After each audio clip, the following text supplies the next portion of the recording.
And so we're now kind of spitting distance or a couple of years. It's not really clear. Is it 3 years, 5 years, 7 years, but a couple of years away from having computers that theoretically could crack all encryption standards. I saw Sundar post it. I saw it in my feed. I ended up missing my next meeting because I had to figure out how long will it take for us to crack the encryption standards that we use for Bitcoin. If you think of Willow as essentially like one stable, logical qubit equivalent in a chip, we need about 4,000 to break RSA 2048. And we need about 8,000 to break SHA 256, which is the underlying encryption framework for Bitcoin. Google unveiled its latest quantum processor, Willow, marking a significant leap forward in quantum computing.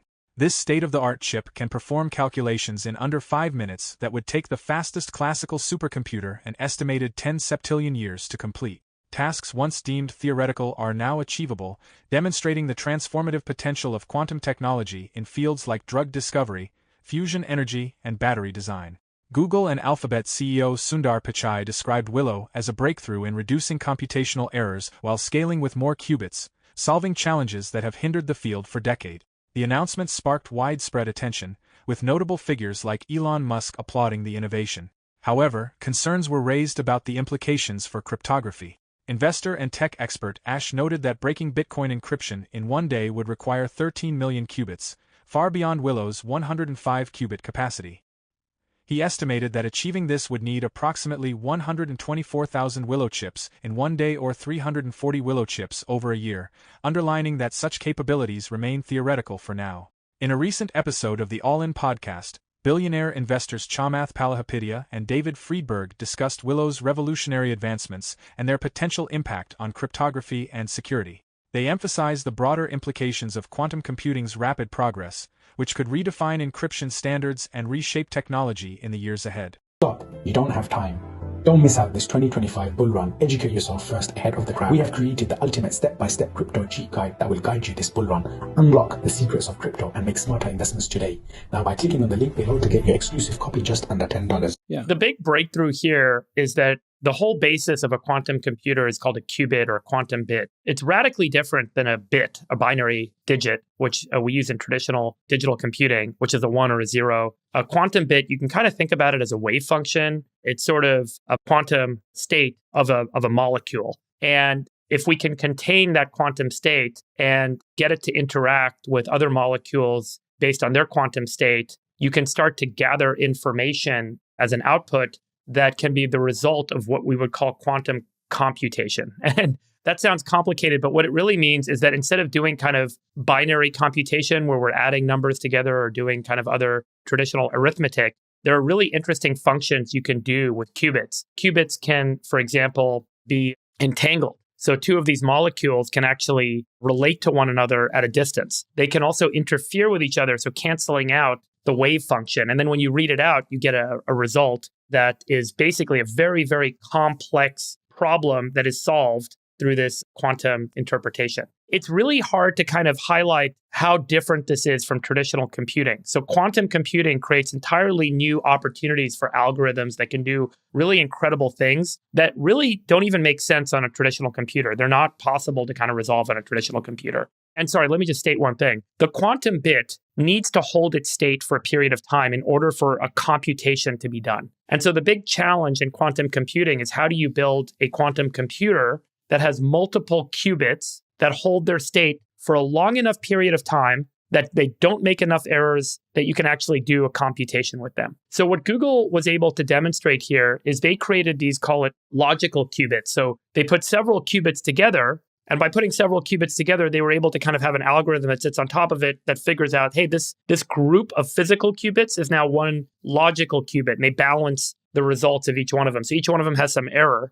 And as they put more of these together, what they were able to demonstrate for the first time ever is that the error went down. So when they did a 3x3 qubit structure, the error was higher than when they went to 5x5, and then they went to 7x7, and the error rate kept going down and down and down. So this is an important milestone because now it means that they have the technical architecture to build a chip or a computer using multiple qubits that can all kind of interact with each other with a low enough fault tolerance or low enough error rate that they can start to do these quantum calculations. This is a big area of opportunity. One of the very interesting areas that a lot of people are talking about is in cryptography. So There's an algorithm by a professor who was at MIT for many years named Shor. It's called Shor's algorithm. And in 1994, 1995, I think, around that time, he basically came up with this idea that you could use a quantum computer to factor numbers almost instantly. And all modern encryption standards, so all of the RSA standards, everything that Bitcoin's blockchain is built on, all of our browsers, all server technology, all computer security technology is built on algorithms that are based on number factorization. So if you can factor a very large number, a number that's 256 digits long,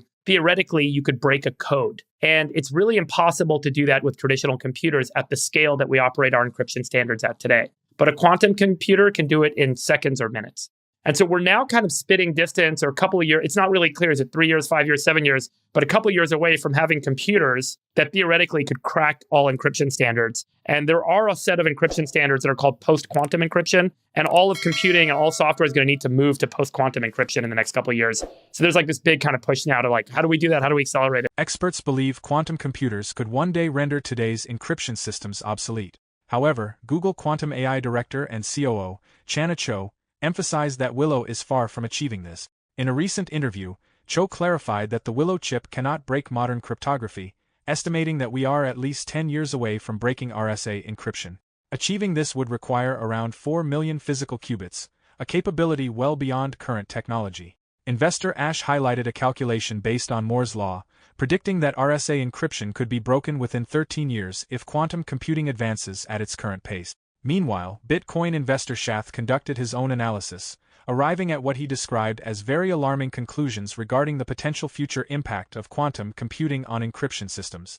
These projections underscore the dual nature of quantum computing advancements, offering groundbreaking possibilities while posing significant challenges to data security. I saw Sundar post it.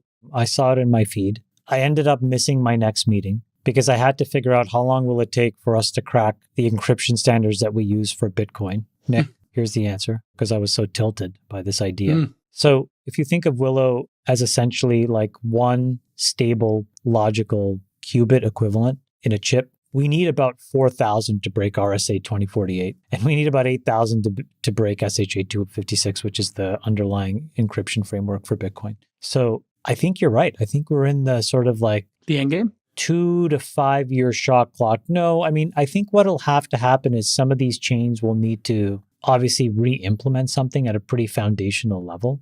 The weird thing, as Freeberg says, is like the Willow chip's error correction gets better the more of these things you start to use together. Now, there are some really big problems inside these chips, like logical interconnects are very complicated. If you put two chips on a board, like the C2C communication is all this stuff that we haven't figured out how to do. But this is a big deal.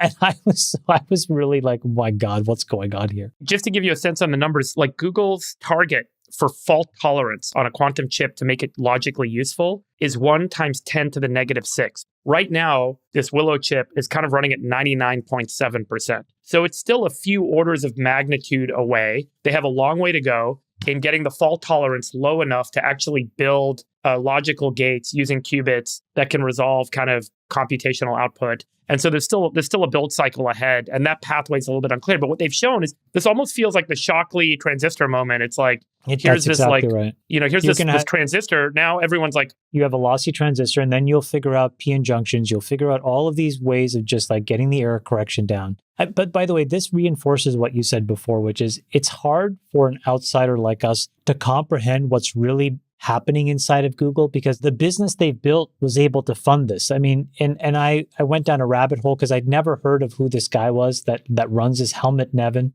He's in Santa Barbara. They have a whole team in Santa Barbara. They've been running for like 10 years. He has his own law, Nevin's law. And then I went down the rabbit hole of that. But what's amazing is, so valuable for humanity, Google had the money to fund him for the last 12 years. Exactly. And the greatest money printing machine of all time is paying dividends. Yeah. But isn't it great to know that Google takes these resources from search, and sure, maybe there's waste, or maybe they could have done better with the Black George Washington, or maybe they could have done better with YouTube. But the other side is they've been able to like incubate and germinate these brilliant people that can toil away and create these important step function advances for humanity. It's really The Bitcoin and crypto community is abuzz with speculation about how Google's Willow chip might pave the way for powerful qubit-based computers capable of threatening Bitcoin addresses in the near future.